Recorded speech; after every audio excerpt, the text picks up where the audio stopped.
जे जाते पर गावता गाना ओकर माई रहे रंडी खाना जे जाते पर गावता गाना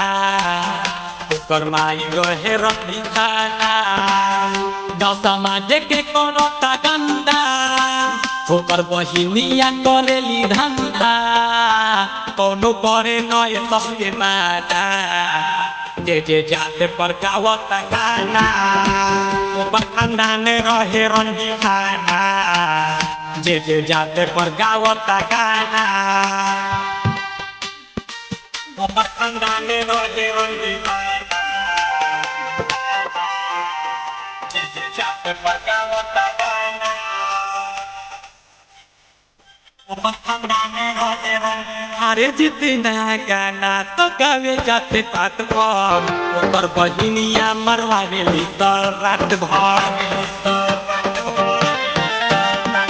जितना गाना तो गावे जाते तात भर ओकर बहिनिया मरवावे ली तो रात भर चल सुधरे न तारे सबके कितनो जाने ता करेला माना जे जाते पर गावता गाना ओकर माई रहे रंडी खाना जे जाते पर गावता गाना ओकर माई रहे रंडी खाना जे जाते पर गावता गाना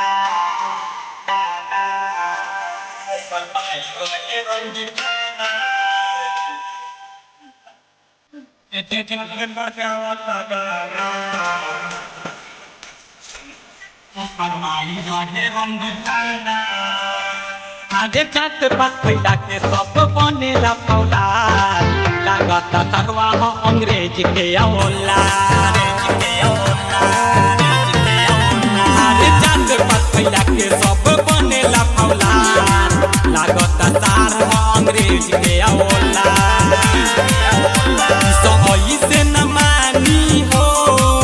कितनो थुकेला ए सब पे जवाना जे जाते पर गावता गाना ओकर माई रहे रंडी खाना जे जाते पर गावता गाना ओकर दिदिया रहे रंडी खाना